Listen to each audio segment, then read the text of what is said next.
Atos 14. Nós vamos ler a partir do versículo 8. Joseph Campbell, um estudioso que influenciou gerações, a sua área era mitologia.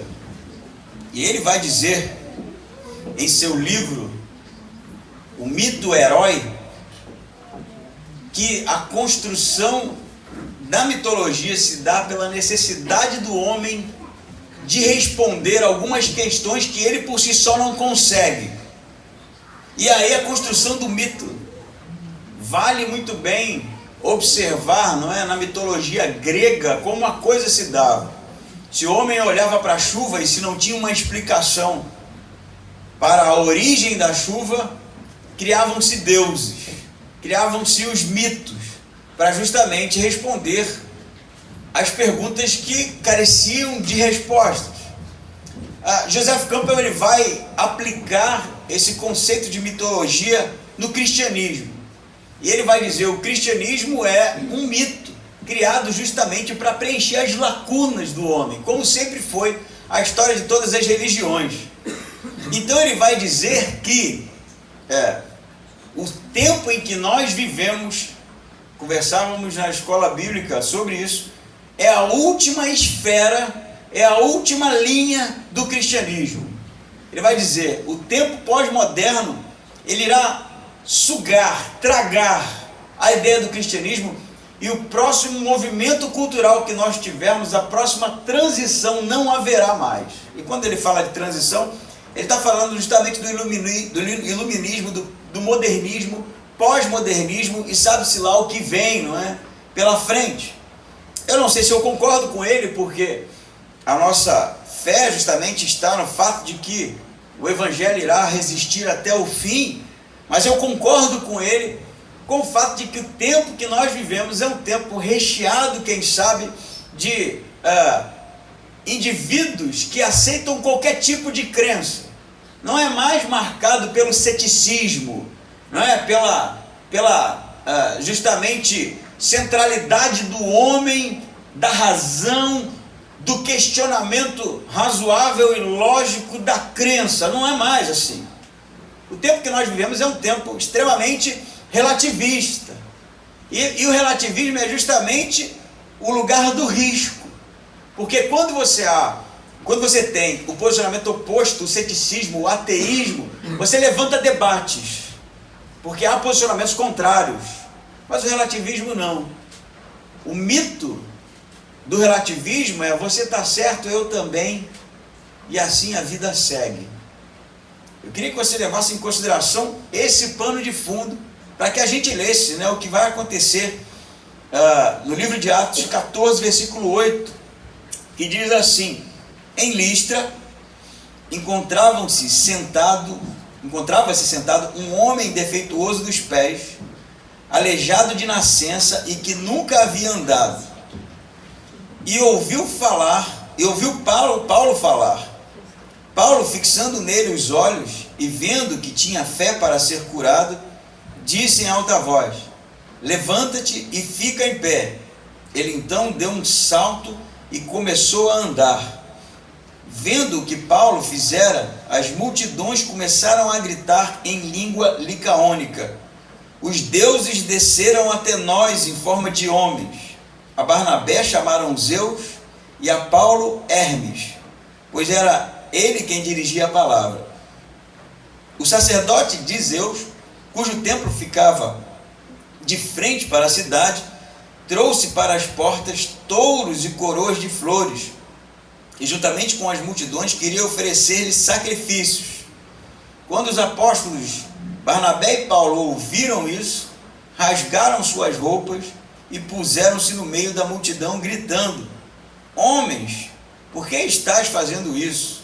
Nós também somos homens da mesma natureza que a vossa, e vos anunciamos o Evangelho para que vos afasteis dessas práticas inúteis e vos volteis para o Deus vivo, que fez o céu, a terra, o mar e tudo que neles há. Nos tempos passados, ele permitiu que todas as nações andassem por seus próprios caminhos. contudo não deixou de dar testemunho de si mesmo, fazendo bem, dando-vos chuvas do céu e estações frutíferas, fartando-vos de mantimento e enchendo o vosso coração de alegria. E dizendo isso, foi-lhe difícil impedir que as multidões lhe oferecessem sacrifícios. Até aqui o versículo 18, o que vai acontecer depois disso é um apedrejamento de Paulo, porque os judeus, né, que estão perseguindo ele, os judeus vão incitar a multidão e eles vão apedrejá-lo. Mas o autor vai dizer para a gente que Paulo está numa cidade grega chamada Listra, não é? Depois de ter passado justamente por cidades da Licaônia, que se chamavam Derbe, a primeira que ele passou, e Listra, agora a cidade que ele entra, são cidades que não são metrópoles, mas apesar da cultura grega, são mais interioranos. A gente sabe disso porque há justamente a arqueologia, né, que demonstra que tipo de cidade era, e pelo fato de não ter sinagoga na cidade. Se você olhar o texto com cuidado, vai ver que os judeus que chegam aqui e incitam a multidão, eles são pessoas que vêm de fora, provavelmente judeus que estavam perseguindo o apóstolo e ficaram sabendo da estadia dele lá, ou judeus vendedores que chegaram na cidade e, encontrando com Paulo, já conheciam a figura e incitaram a multidão para um apedrejamento. O fato é que, quando Paulo e Barnabé chegam na cidade de Listra, eles têm o seu primeiro ponto dificultador, que é a ausência da sinagoga. Porque, como nós sabemos, o primeiro lugar que Paulo procurava para o seu debate, para a sua exposição bíblica veterotestamentária, né, para demonstrar através da leitura do Antigo Testamento que Jesus era o Messias, era a sinagoga. Paulo convencia primeiro judeus, né, e prosélitos, que eram gentios, pessoas que não eram judias, mas que simpatizavam com o judaísmo, e aí eles, tendo contato com a exposição bíblica, eles se convertiam, né? O problema é que não tem sinagoga. Isso vai acontecer em alguns outros episódios, né? Como no caso da conversão de Lídia, por exemplo. Nesse caso, Paulo vai para o mercado público, que é o lugar de movimento, é o lugar onde o aleijado está sentado ali, o coxo, né? Alguém que tinha uma deficiência de nascença, não andava, e ali, nesse movimento de pessoas e nesse cenário, eu diria, justamente leva muita gente a estar transitando, Paulo vai curar o aleijado. O texto diz para a gente que o aleijado tinha fé para ser curado. E o que isso significa? Não significa necessariamente que o aleijado está esperando um milagre. Não é bem isso. Mas ele está atento às palavras do apóstolo sobre salvação, e Paulo percebe nele, pelo seu discernimento, que aquele homem era um homem que estava sensível à pregação sobre Jesus e sobre a ressurreição.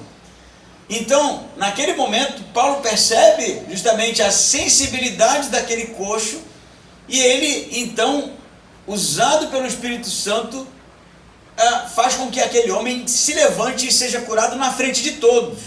Era um mercado público, era um lugar de movimento, as pessoas ficam impressionadas porque conheciam, né, o aleijado por ser alguém comum ali na cena, pedindo dinheiro, alguém que já era conhecido das pessoas. Então eles começam a falar na sua língua, né, diz a língua licaônica, que Paulo e Barnabé não conhecem, ou melhor, não sabe traduzir, né, não conhece o sentido das palavras, que eles dois eram Zeus e Hermes, duas divindades gregas, né? Vocês provavelmente já devem ter ouvido falar de Zeus. Deus é o chefe do panteão grego, né? É o deus máximo da mitologia grega.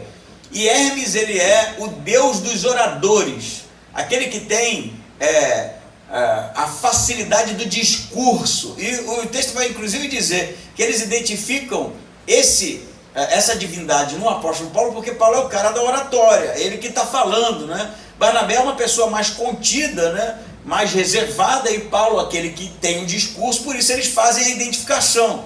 Mas tem um cenário interessante para que a gente entenda os motivos que eles fizeram isso, é justamente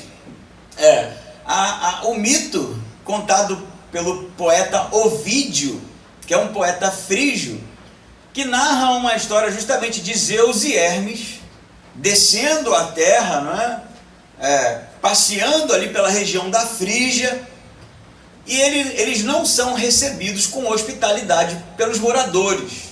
Somente um casal, sem saber da divindade, né? Segundo a tradição, né? Segundo o mito, sem saber da divindade deles, os recebe com hospitalidade, cuida deles, os alimenta. Então eles depois se revelam, diz Ovídio, e ele vai fazer desse casal os sacerdotes do seu templo. A casa do casal vai ser derrubada, vai ser construído um templo, e eles vão ser os primeiros sacerdotes de Zeus e Hermes na região. E o restante da cidade, o restante dos moradores, né, que não receberam com hospitalidade aqueles deuses, vão ser punidos. As casas vão ser destruídas, eles vão ser acometidos por doenças. Esse era o texto de Ovídio, esse era o texto conhecido. Quando o milagre acontece aqui, todo mundo conhecia o aleijado. Quando o aleijado é curado pela palavra de Paulo, o que eles pensam? Pô, o cara do discurso, tem outro ali que é mais reservado, está acontecendo de novo. Eles vieram de novo, só que agora a gente não vai dar mole, né? Na primeira vez ninguém recebeu com hospitalidade, agora a gente vai receber. Então eles começam a gritar na sua língua, os deuses estão entre nós, né? Zeus e Hermes está aqui de novo. Aí o sacerdote trata logo de arrumar um boizinho, né? Não, agora a gente vai fazer tudo muito bem, né? E aí o templo se encontra do lado de fora da cidade, é o que diz. Há uma comitiva com aquele boi, né? Eles arrumam o boi, vão fazer um sacrifício, tudo para não correr o risco de, né, se for Deus, a gente não vai dar mole e vai cuidar bonitinho para que ninguém seja destruído aqui. Quem sabe até uma elevação ao status de sumo sacerdote pode até acontecer. É mais ou menos isso que está na cabeça do povo. Embora o apóstolo Paulo e Barnabé, o texto diz que eles rasgam as vestes, né? E rasgar as vestes era um gesto, né, de repúdio por parte do judeu diante daquele acontecimento. No princípio eles não entendem o que está acontecendo, porque eles não entendem a língua deles, eles estão gritando, estão em polvorosa. Quando eles percebem o movimento do sacerdote, do boi, eles falam, não, ferrou, eles estão entendendo outra coisa. E aí é que Paulo vai fazer um discurso aqui, mas antes de entrar no discurso de Paulo, eu queria justamente trabalhar o sentido que tem isso para a gente hoje. Porque se há aqui um movimento por parte dos licaônicos, né, de sacrificar porque vai que é, né? Embora eles estejam dizendo que não são, a gente não quer correr o risco. É isso que está acontecendo. A gente não vai correr o risco, a gente conhece a história, né? Em um determinado momento a gente não sabia, né? O povo não sabia, foram punidos, e agora, pô, tu viu, o cara andou, né? O aleijado está andando, a gente sabe. Então tem alguma coisa aí de extraordinário, e a gente não vai perder essa oportunidade e não vai correr riscos aqui de sermos punidos caso eles sejam deuses, apesar deles estarem dizendo que não são. É isso aí, né? Porque você não tem um Paulo e um Barnabé calado, né? E o pessoal na dúvida fazendo. Eles estão dizendo que não são Deus. Nós não somos. Somos homens como vocês. Mas o texto vai dizer que difícil foi convencê-los a não fazer o sacrifício. Por quê? O cara está dizendo que não é. Por que eu estou insistindo? Porque eles não queriam correr os riscos. Porque vai que é. Vai que é um teste, né? E no final da história eu acho que esse tipo de comportamento pagão, grego, gentio, é muito comum. A gente não sai por aí com boi para sacrificar para ninguém, né? Essa semana fugiu um boi aqui em Timbó, né? E sumiu, né? Se foi sacrificado para ser feito um churrasco do bicho. Mas a gente não costuma fazer esse tipo de coisa, andar com boi por aí, caso a gente encontre uma divindade, a gente sacrifique. Mas no final da história eu penso que existe um movimento similar, que é aquele dado que a gente joga, vai que é, né? Vai que realmente isso aí representa alguma coisa e eu não vou correr o risco. Me lembro quando eu era criança, minha mãe sempre foi uma pessoa muito sincrética. Ela tinha a Bíblia no Salmo 91 na sala, aberta, né? Ela não lia, eu não sabia nem o que estava escrito no Salmo 91, ela deixava aberto, porque aquilo protegia a casa. Aí na cozinha, em cima da geladeira, tinha o Buda, um pratinho e umas moedas. Porque ali já é outra coisa, se um protege, aquele ali é para trazer uma graninha a mais, né? Bota uma moedinha pro Buda lá que pinta a grana. Ao mesmo tempo tinha, sei lá, a minha mãe fazia umas simpatias, botava, por exemplo, uma coisa que ela desejava muito escrita no papel dentro de uma maçã com mel, no congelador. E lá era que tinha que ser no congelador, e ninguém podia mexer. E assim vai, porque vai que funciona. Não é esse o sentimento? Vai que cola, né? Vai, eu já ouvi pessoas dizerem, inclusive, não fala isso não, hein? Vai que é verdade, você vai ser castigada, né? Não é assim que as pessoas funcionam? Não é mais um ceticismo, eu não concordo. Dificilmente você acha esse tipo de pessoa, até encontra, mas é minoria. A maioria é sincrética, é um sincretismo mesmo. Vai que é verdade, né? O Mike me contou uma história aí, né? Eu vou omitir os nomes aqui, mas de uma pessoa que recebeu Jesus no púlpito. Estava pregando, baixou Jesus, disse ela, e as pessoas se emocionaram porque Jesus estava ali, né? Assim, eu até brinquei, assim, minha preocupação não é nem ela receber Jesus, porque eu achava que Henri era o Jesus, o Henri Cristo, né? Eu fiquei confuso agora, eu não sei mais se é o Henri Cristo ou se estava ali, né? Porque, se bem que ele pode estar em vários lugares ao mesmo tempo, né? Então vai que é... Mas minha preocupação não é o charlatão que interpreta essa coisa, é quem acredita. Porque quem acredita não tem a menor preocupação em investigar se é. Não tem. Quem acredita, acredita porque vai que é. Vai que é. Então, eu não vou, né, questionar esse tipo de coisa. Porque se for, posso estar incorrendo num problema. É melhor eu trazer meu boi e sacrificar. Esse tipo de misticismo, porque isso é misticismo mesmo, né? Ele é extremamente nocivo. É nocivo por quê? Porque a pessoa não tem base de nada. Ela está exposta a qualquer tipo de história bem contada, ou mal contada nesse caso, né? E fica justamente na mão de quem quiser manipulá-lo. O cristianismo não é assim, não funciona assim. O cristianismo, na verdade, ele é o oposto a esse tipo de coisa, porque o cristianismo ele insiste na busca pelo conhecimento, na busca pela verdade, na investigação. O cristianismo insiste em ser de fato investigado, está na mão de quem quiser saber se aquilo é verdade mesmo, né? Não é à toa que conhecido, né, escritor, hoje professor de filosofia, Lee Strobel, que escreveu alguns livros, né, em defesa de Cristo, em defesa da graça, tem um documentário sobre a vida dele. A história de Lee Strobel é bem essa. Ele era um jornalista investigativo, funcionário de uma revista muito conhecida nos Estados Unidos, cético, não cria em Deus, não acreditava nisso, mas nunca tinha investigado também. Um dia sua esposa, por causa de um problema com a filha mais nova, a filha engasga com doce, quase morre, e a mulher que ajudou a salvar a vida da criança ali, né, fazendo as manobras ali para tirar o desobstruir, né, ela era uma enfermeira que era de uma igreja batista. Naquele movimento, ela convida a esposa de Lee Strobel, que quase perdeu a filha, ela se converte e é batizada.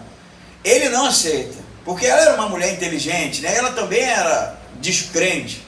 E ele faz um projeto de vida, que ele já estava irritado com aquele papo de igreja de Deus, né?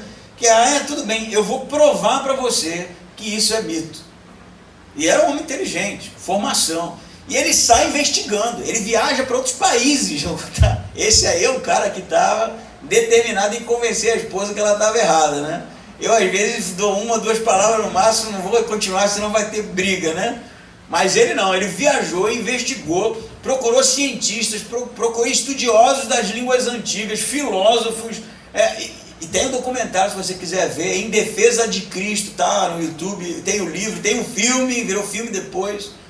O final do livro é ele sentado, com a mesa cheia de papel, com raiva, reclamando de tudo, e o seu patrão, né? O que está acontecendo? Ele fala, essa porcaria desse cristianismo, porque isso não conduz a lugar nenhum. E aí no meio da reclamação, o patrão dele dá um tapa no ombro e diz assim, seja um profissional, siga as evidências e tome um posicionamento. É quando ele se converte, porque ele sabe que não tem como negar a ressurreição de Cristo. Qualquer um que investigue, C.S. Lewis foi outro, né, conhecido, se converteu investigando para tentar provar para um amigo que a crença dele estava errada. O cristianismo é passível de investigação, não é um mito, Não é uma coisa que a gente acredita por acreditar. Não é algo que a gente está aqui justamente porque tem que se ter fé em alguma coisa, porque a fé é uma necessidade humana. O cristianismo precisa ser investigado, porque o próprio Jesus falou: eu sou a verdade. Se você está interessado em saber o que é a verdade e começar um processo de investigação, a verdade última de todas as coisas é Cristo. Ele diz isso. E no final da história, qual é o risco que a gente vive? Viver um cristianismo místico. Místico. Você vem porque o que eu digo é legal e para você é o suficiente. Você acredita no que eu digo. A sua fé é na minha fé. Não, se o José, parece ser uma boa pessoa, está dizendo deve ser. Isso é misticismo. Isso não funciona. Você está extremamente debilitado dessa forma. Você precisa buscar o conhecimento, você precisa investigar. Por que os licaônicos não foram fazer uma busca? Não, vamos ver se esses caras são mesmo Zeus e Hermes, Primeira coisa, vamos perguntar para eles, E aí, quem vocês são? Não, nós não somos isso. Ah, tá bom, Vamos partir desse princípio. Agora, não, eles não querem saber. Eles querem não correr risco nenhum. E esse tipo de lugar é um lugar que nós não podemos estar. Porque senão nós vamos sucumbir. Porque senão nós vamos entrar num lugar de relativismo, de ceticismo camuflado com um panteísmo que é a crença em qualquer coisa. É a crença em qualquer coisa. Então, se a mulher disse que incorporou Jesus, está valendo, vai que é verdade. Mas você não tem conhecimento sobre isso. Você não sabe se isso é possível. Não sabe se o próprio Jesus diz que iria manifestar, materializar, ou sei lá, ser recebido, tipo baixou uma entidade. Não sabe nada disso. Então como é que você faz? Aí a pessoa, não, deve ser verdade, porque eu me emocionei. E o campo das emoções são frágeis, meu amigo, são muito frágeis. Então eu convido você a não ser esse tipo de pessoa. Não acredite no que eu digo. Não acredita não. Questione, estude, investigue. Se você está preocupado em saber qual a verdade, afinal de contas, sobre essa necessidade do homem de crer em alguma coisa, comece uma investigação acurada. Tenha interesse por isso. Porque o outro lugar que você vai estar é justamente o do desinteresse. E aí você pode estar aqui, como pode estar lá, como pode estar lá, tanto faz. Porque aí a gente adota a máxima, eu diria, de um tempo pós-moderno, extremamente volátil, extremamente fútil, extremamente levado para qualquer lugar. Todos os caminhos levam a Deus. Não pode. Isso é um absurdo lógico. Como é que o meu caminho leva a Deus e o seu, que é completamente contrário ao meu, também leva? Porque duas verdades que são contrárias, ou ambas são mentiras, ou uma só está certa. Não tem como estar certo os dois. Eu digo que é preto, você diz que é branco. Não, tá bom. Porque a verdade depende do observador. Mentira. Essa semana eu tive, até compartilhei com alguns, uma experiência assim, frustrante.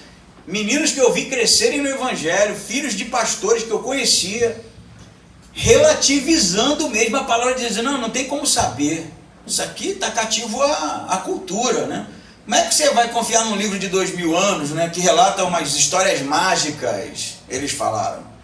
Não tem, aí eu falei, mas por que você está dizendo isso? Não, porque pensa comigo, olha, tem 2000 anos, passou por um processo de cópia. Eu falei, mas você já estudou sobre isso?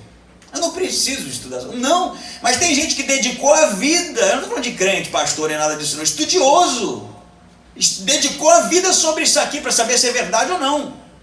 Tem livros e livros e livros produzidos de gente séria, de acadêmicos sérios, de estudiosos sérios sobre os evangelhos, sobre as cartas paulinas. Já leu isso? Não, nunca li. Mas como é que você está fazendo uma afirmação de algo que você não tem o menor conhecimento?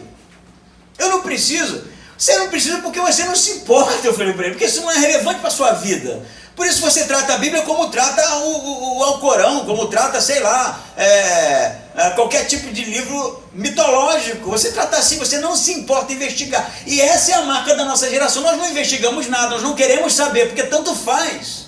Entende? Tanto faz, vamos seguir a nossa vida, viver as nossas experiências, de maneira mais extraordinária possível, porque vai que chega lá, Tem até, inclusive, me lembrei aqui, um quadro, Porta dos Fundos, É um lance que tem no YouTube, que eles são cômicos, fazem piada. e a menina morre, né? Vai para o céu, e ela chega lá, ela é uma crente dessas bem, né? Com a Bíblia na mão, chega no céu, aí encontra Jesus. Jesus é um meio índio, assim, né? Uma coisa meio estranhona, assim, no quadro. Aí ela fala, ai, Deus, eu estava orando. Ele fala, errou, eu não era nada disso que você estava... mas você... Não, também não é nada disso. E aí no final da história, no quadro, que é engraçado, né? Deus é uma coisa completamente sem noção, assim, para você estava completamente equivocada sobre mim, né? Então, esse é o nosso tempo. É o tempo que marca a indiferença na busca pela verdade. Olha o povo que está dizendo. Nós não somos os deuses que vocês estão dizendo. Não nos interessa. Nós vamos sacrificar mesmo assim. Que tipo de pessoa você é? A pergunta é séria. Isso é sobre você? É indiferente para você? Tanto faz sentar aqui. A música é mais ou menos, é legal, me agrada. O lugar é interessante. Isso não conduz a lugar nenhum. Agora, o desejo por conhecer de fato algo que diz, que busca para si as afirmações que estão contidas nesse livro, como por exemplo, Jesus sendo Deus, ressurreto dentre os mortos, dizendo justamente, prometendo vida eterna. Se isso é verdade, isso precisa ser investigado, porque isso faz a maior diferença. O próprio C.S. Lewis vai dizer, não trate de Jesus como um mestre da moralidade. Não cabe isso.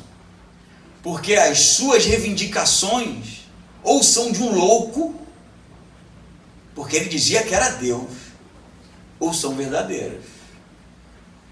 Mas a gente precisa de fato buscar o conhecimento, ter interesse para ter as convicções.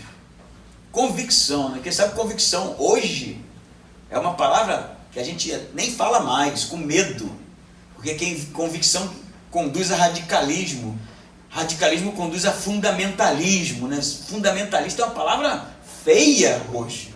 Você é fundamentalista, né? Sou assim, pô. Claro que eu sou. Eu sou radical também.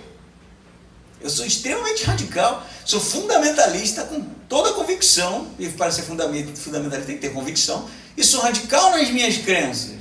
Mas não é porque eu decidi crer cegamente. É porque eu sei que é verdade. Porque eu estudei sobre isso.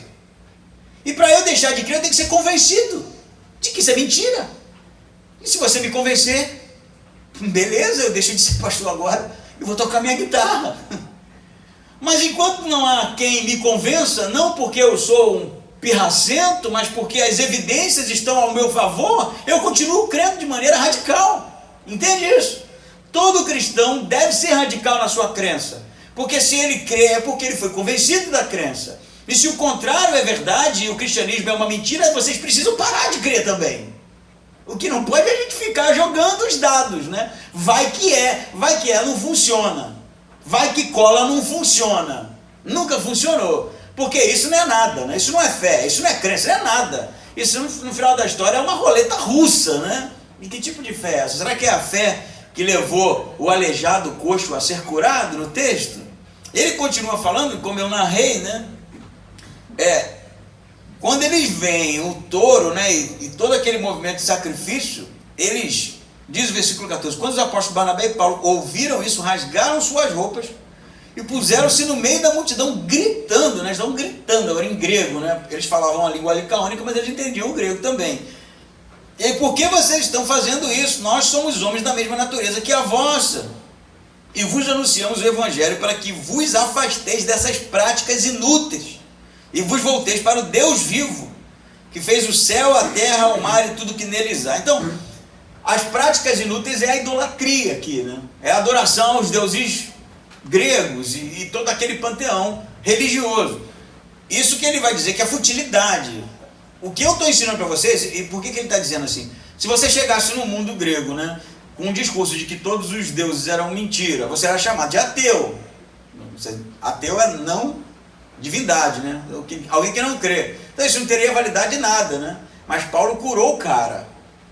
Todo mundo vendo. Provavelmente esse coxo está perto de Paulo e Barnabé ali no mercado. Ele foi curado e ele é o objeto que está levando as pessoas a ficarem pasmas. A gente sabia que esse cara é aleijado, ele está andando, né? Por isso que Paulo tem autoridade agora para rasgar, para falar. Vocês estão errados, porque eles estão vendo. Tem uma evidência de que esse cara é alguma coisa importante, né? Mas, mesmo assim, o texto diz, como eu já falei, difícil vai ser convencê-los. Agora, pensa, Paulo e Barnabé poderiam ter ficado boca miúda aqui, deixa, né? Deixa eles, né, olharem para a gente como uma divindade, depois a gente conversa, né? Vamos usar de estratégia, não é? Porque o povo estava fazendo um esforço mesmo para olhar para eles como deuses, como ícones, né? E se tem uma coisa que marca o nosso tempo, por um lado, esse relativismo, por outro lado, é a busca por ícones, por símbolos, por elementos icônicos, sabe? É a figa. Quem lembra da figa? Lembra da figa que dava sorte? Não era? O símbolo Jung Yang, né? Tinha um nome, tinha até uma marca que usava isso, que eu nem lembro mais, marca de roupa. São os ícones que a gente precisa identificar, não é? O ícone de liderança, né? É o Bolsonaro das nações. Eu não estou aqui julgando nenhum tipo de governo, né? Mas é o que as pessoas almejam, o símbolo, né? O líder religioso. O líder religioso é o que há, né? Você tem coaching hoje, você tem guru, né? O guru aparece para dar uns 10 passos para a riqueza. Não é isso que o guru oferece? Aí não dá certo.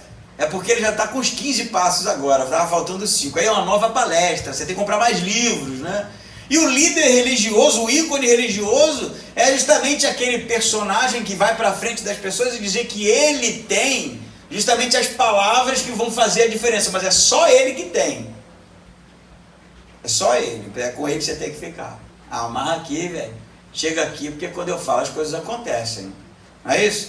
É um lugar muito interessante para quem tem esse tipo de sonho, para quem almeja esse tipo de condição de estar, ser reverenciado, né? Ser visto como alguma coisa especial, ser olhado como aquele que tem as respostas, o direcionamento, né? Essa é a história do nosso tempo, marcado por líderes, inclusive, que levaram pessoas a se matarem, muitas, né? A gente já fica perguntando, o que deu nesse pessoal, né?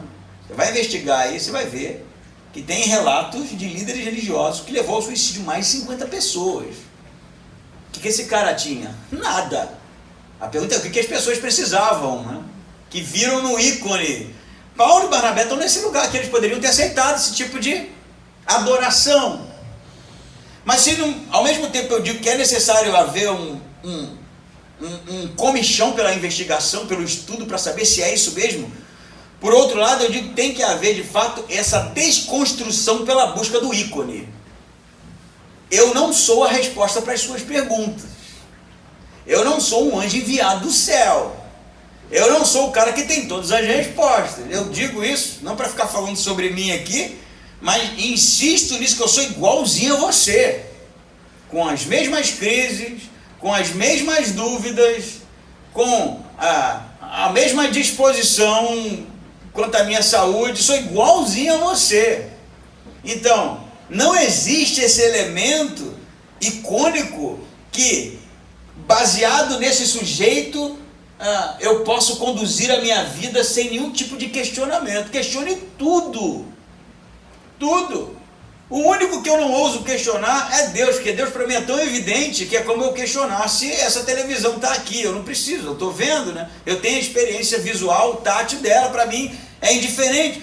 Mas percebe o que eu estou dizendo? É sair justamente, quebrar isso, essa necessidade que os tempos de hoje geram nas pessoas de olhar para alguém de maneira icônica. E é uma sedução para o outro lado, para os pastores que querem ser idolatrados, para os líderes que querem ser vistos como alguma coisa especial, né? Como os apóstolos do nosso tempo, da nossa era. Isso é a queda, meu amigo. Esse é o lugar que nós não devemos estar, nem de um lado nem do outro. Até, eu vou tocar nesse assunto e eu sei que você vai ficar até incomodado. Pessoas que gostam de estar no lugar, como dizer isso de maneira sensível, né? Eu não sou um cara muito sutil, né? Pessoas que gostam de dizer para os outros que estão doentes, porque precisam de atenção. Sabia disso? Eu vejo isso na minha casa. Meu filho tem asma, né? Quando ele pega uma virose, pum, asma. E quando ele está com asma, né, a gente paparica, né? filhinho, tá? Ele fica, ó, então a gente faz comidinha, dá carinho, pego, papai pra lá, só que passa, né? E aí é muito notório que quando passa, eu falei, ele já tá bom, né? Aí ele, ele tosse. Mas tosse fakezaça, né? Porque a tosse da asma é podrona, né? Pô, que é horroroso. A tosse justamente esse lugar de atenção, de querer ser percebido, né? É ruim pra caramba, né? Aí, amor, não tá bom já? Não tá... Eu tô ruim, eu tô com a tosse, ele fala. Mas não é mais isso, né? O Jário estava até falando, né, do filhinho dele que vai se submeter a um transplante, né? Ele falou assim, certamente, né, quando ele tiver curado da doença, ele vai sentir falta dela. Não pelo sofrimento que ela causa, mas por causa do lugar de atenção, né? O paparico vai acabar, né? Não é mais aquela criança que necessita de todo um cuidado. Isso existe mesmo, cara. Se tem um lugar que a gente pode estar, que é o lugar de ser adorado, de ser ícone de alguém, tem outro lugar também que é querer chamar a atenção, querer de fato que os outros olhem pra gente e achem que a gente é alguma coisa a mais que a gente não é, a carência de ser alguma coisa especial. Eu vou lhe dizer, esse lugar existe sim, você é muito especial para Deus, Deus o ama de uma maneira avassaladora, manda o filho para morrer na cruz. Mas esse tipo de movimento não pode partir da gente. Se há um desejo seu de ser percebido, comece a fazer esse tipo de leitura. Comece a pensar por que você diz algumas coisas, né? Por que você se comporta de outras. Se é uma necessidade de chamar a atenção das pessoas, de se sentir especial, tem um probleminha aí. Não deveria ter, principalmente para o cristão. Porque a nossa crença é justamente no esvaziamento. Não no enchimento do eu, é no esvaziamento do eu. É o que Paulo está falando aqui, eu não sou nada disso. Para com isso, gritando, né? Rasgando aqui a roupa aqui na frente. Não somos isso, nós somos homens igualzinho a vocês. Não é isso? Isso precisa ser marcante. Nós somos homens igualzinho a vocês. Eu sou homem igualzinho a você. Você é um indivíduo igualzinho a mim. Nós somos iguais. E o que nos torna especial? Deus é quem eleva o ser humano. Deus é quem exalta o ser humano se Ele quiser. Deus é que faz da gente seres especiais, amados por Ele. Sem esse tipo de coisa é uma busca infrutífera. É uma busca vazia. É um lugar que as pessoas querem estar, mas depois não aguentam carregar o fardo. Quantos líderes religiosos, quantos pastores a gente conhece por aí? Eu conheço um, já devo ter falado para vocês, que ele fala assim, amada igreja do Senhor, é uma coisa assim mesmo.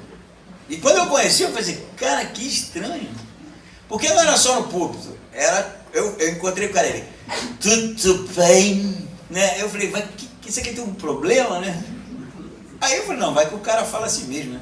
Só que aí, conversando com as pessoas, eu conheci um indivíduo que conhecia ele antes de ser ordenado pastor. Ele falou, ele não falava assim, não era assim não, falava normal, mas depois ele começou a falar desse jeito.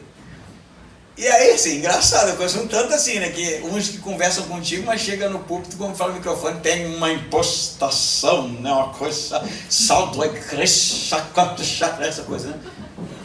Mas o que é isso, gente? É um personagem isso. Isso é um personagem, é mentira, ninguém fala desse jeito. Imagina o cara chegando em casa, amor, chequei, frete um ovo para mim. Não dá para manter isso.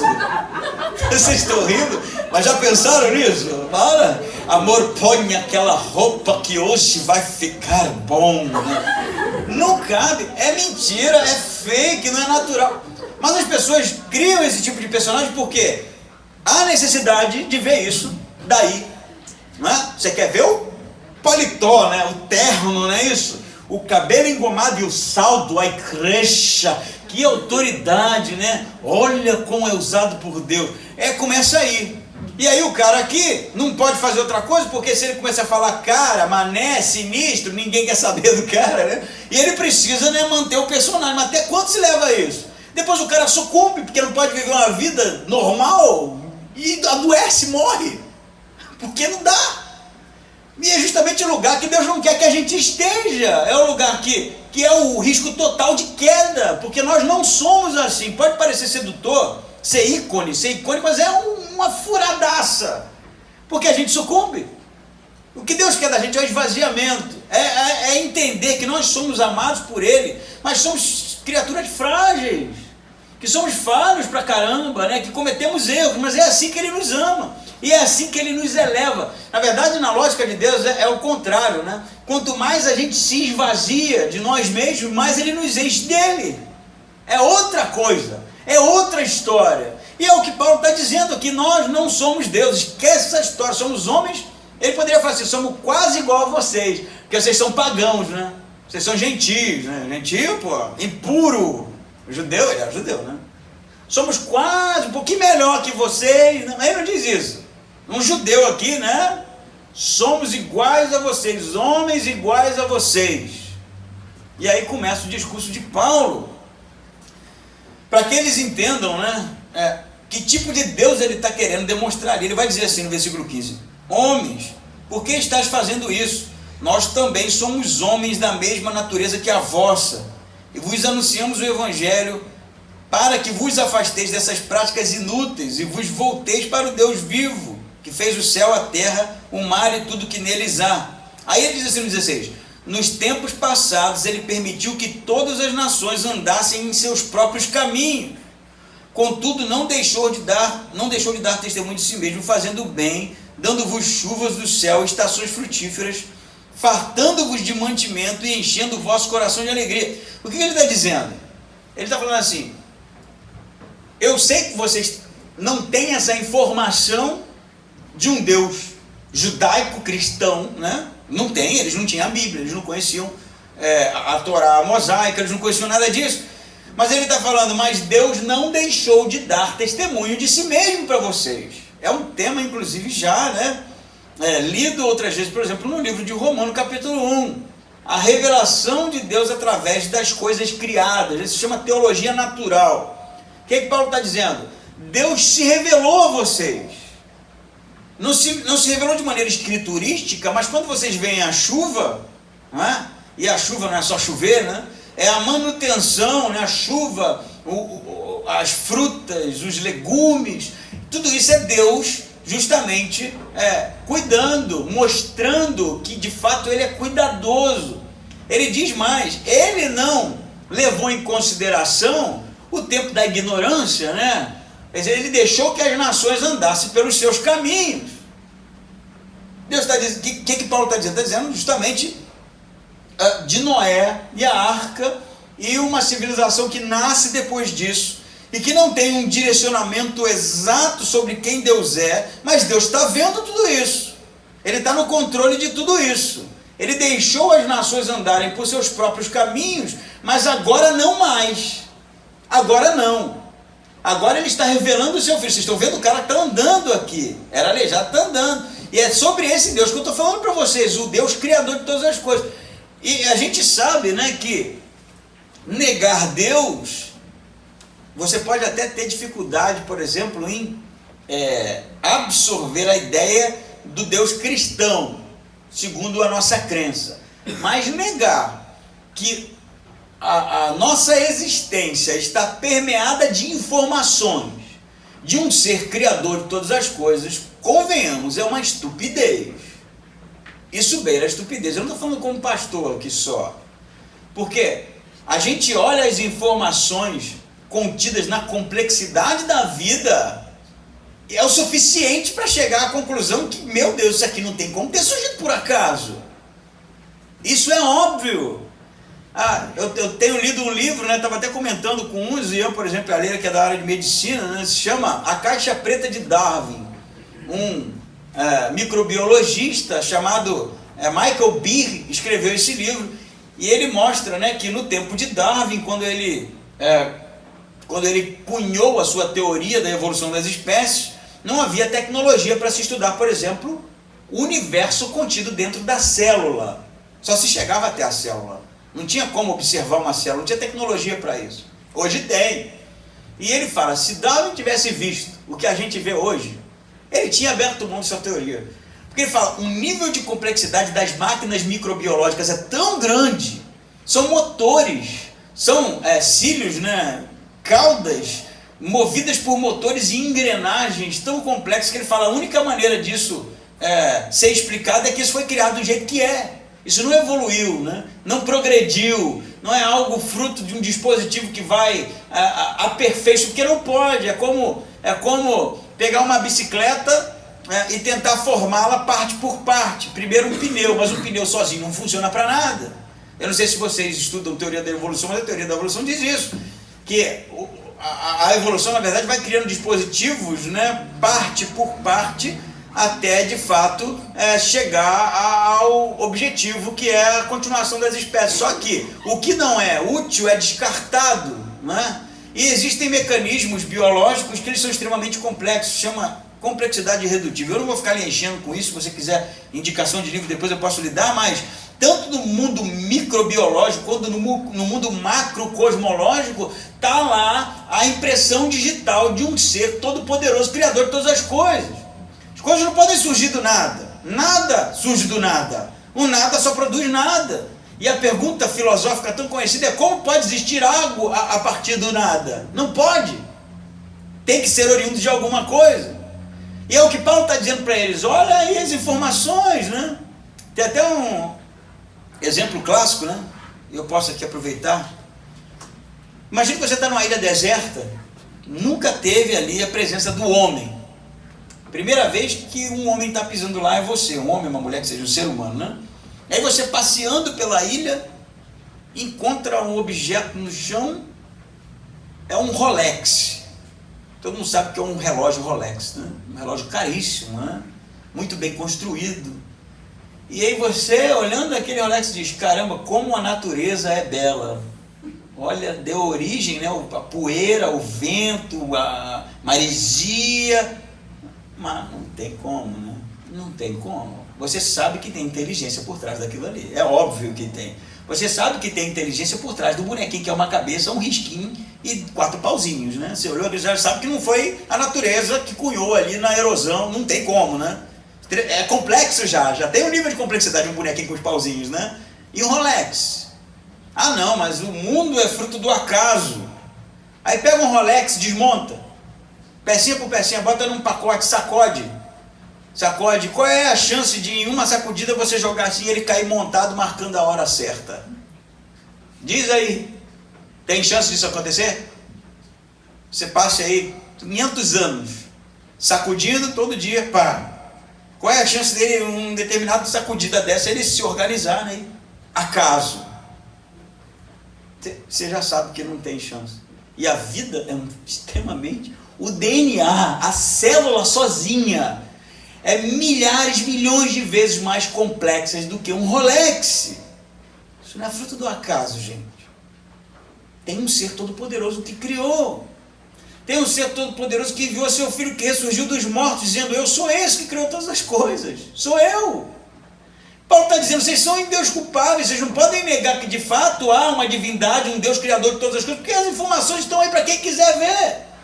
E aí a gente vai insistir em viver a nossa vida de qualquer jeito, sabendo disso? Não tem como. Eu preciso buscar as evidências, eu preciso saber, ter as informações. Ao mesmo tempo, ele vai dizer: esse ser todo-poderoso que criou todas as coisas, que cuidou de vocês até então, deixou as nações andarem do jeito que queria, mas agora chegou o tempo que não é mais assim. Agora é um tempo em que Deus afunilou a coisa. Agora é um tempo que Deus exige o seu reconhecimento. Agora é o tempo que Deus enviou seu filho para morrer na cruz e ressuscitar e dizer: eu sou Deus, para que todo homem se quebrante, se arrependa da sua condição de pecado e reconheça que Ele é o Senhor. Isso funcionou para eles, porque tem gente convertida, inclusive. Alguns estudiosos vão dizer, por exemplo, que Timóteo, que era licaônico, tenha se convertido nesse discurso do apóstolo, porque ele não tem presença em Atos até aqui. Depois disso ele já aparece, e aqui vai se converter um grupo. Mas o que é notório nesse discurso de Paulo é que, de fato, nós vivemos esse tempo. Deus exige o reconhecimento de quem Ele é. É necessário o arrependimento. É necessário, de fato, reconhecermos que Ele é Deus. De dobrarmos os nossos joelhos, não porque Deus fica lá, né? Estou esperando, se ajoelha aí, porque se não se ajoelhar, o fogo vai pegar, né? Porque é uma questão lógica. O reconhecimento de quem Deus é uma questão lógica. É uma questão salvífica, sim, mas é mais sobre a gente do que sobre Deus no final da história. Não é isso? Porque a gente reconhece pessoas por muito menos. A gente, quando entra num julgamento diante do juiz, não vai de havaiana, né? Você sabe que ele é uma pessoa de respeito, e que exige um tipo de vestimenta ali, que é o que tem que ser feito. Você reconhece um monte de coisa. E por que Deus a gente trata de qualquer jeito? Ah, não, Deus existe, pá. Como a vida segue assim? Como se nada tivesse acontecido, né? Não, acredito em Deus. E só isso, e nada mais faz diferença, né? E eu vivo do jeito como... Isso no final da história é relativismo. Você não acredita em porcaria nenhuma, isso é só mito. É igual a sua mãe quando falou para você que manga com leite fazia mal. Ela deve ter falado, sua avó, sei lá. A minha falou, né? Eu bebi manga com leite. Eu bebi, eu queria saber. Faz uma vitamina, né? Quero tomar isso. Não morri. Mentira, minha avó estava errada, né? E tantas outras coisas, né? Você já passou por isso, não foi só eu? Sim, né? Que bom. Você descobriu que era mentira, né? Descobriu, né? Descobriu como? Testando, né? Testou, né? Eu acho que Deus é a mesma coisa. A gente não pode viver um mito, né? A gente não pode viver um cristianismo frouxo. E se Deus existe mesmo, e se Jesus ressuscitou dentre os mortos, a gente precisa se posicionar. Não dá para continuar a vida como se isso não tivesse acontecido. Foi isso que C.S. Lewis fez. Não tem como negar mais isso. Não tem como ficar na neutralidade.